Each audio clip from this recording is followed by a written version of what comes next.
J'ai créé le magasin Biodor en 2008 et je suis rattachée au groupement Biomonde, une coopérative de commerçants indépendants, depuis 2012. J'ai commencé dans un local qui était beaucoup plus petit que celui-ci. Ça m'a permis aussi de faire mes classes, de me rendre compte de la dynamique du marché. En 2012, j'ai donc eu l'opportunité de changer de local, de doubler ma surface de vente en changeant juste de trottoir. Donc c'était très bien, la clientèle a suivi très facilement. Je me suis donc rattachée au groupement de magasins bio indépendants Biomonde, ce qui me permet de bénéficier de tarifs prénégociés avec des gros volumes, chose que avec un magasin comme le mien qui fait 80 mètres carrés, ça ne serait pas possible. J'ai travaillé seule pendant 8 ans et donc depuis 2015, j'ai avec moi quelqu'un à mi-temps.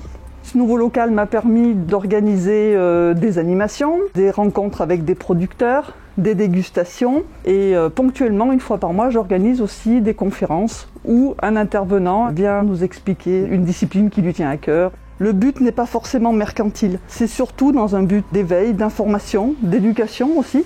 Et puis c'est toujours un échange. L'entrée est libre et gratuite.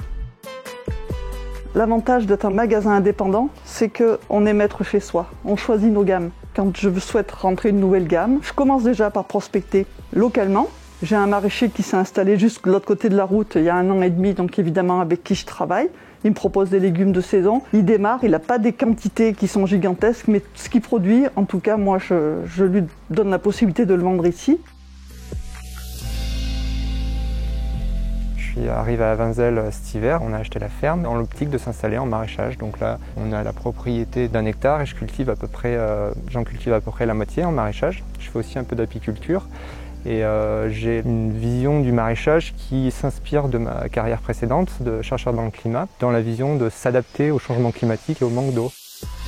Sur ces 5000 m² de maraîchage, il y a environ 1000 m² de serre. On est quand même dans des régions où l'hiver, c'est compliqué de produire sans serre. Et de toute façon, on se rend compte que même aussi en d'autres saisons, ça devient compliqué avec le vent qui assèche. C'est organisé en jardin de 250 à 360 m² selon la culture. Et en fait, les jardins sont séparés par des haies qui ne sont pas encore des haies, mais on commence à voir les fruitiers qui commencent à grandir. Et donc ça, c'est un élément majeur de ce que j'ai voulu faire. On s'inspire de l'agroforesterie. Et ces haies, elles ont pour objectif de produire des fruits, mais aussi de couper les jardins du vent, justement pour éviter l'assèchement des sols, et de faire un peu d'ombre pour les journées où vraiment on est sur des fortes chaleurs. Donc c'est des procédés qui s'inspirent de travaux qui ont été menés au Conservatoire de Nouvelle-Aquitaine et qui ont fait leurs preuves. On est sur une Comcom qui est très dynamique. Les personnes qui sont en charge du territoire essayent de mettre beaucoup d'énergie pour créer une dynamique qui permet aux producteurs, aux artisans de se rencontrer. Et donc c'est pour ça que c'est très agréable, en plus de tout ce que la nature offre ici, de pouvoir travailler et vivre ici. Ouais.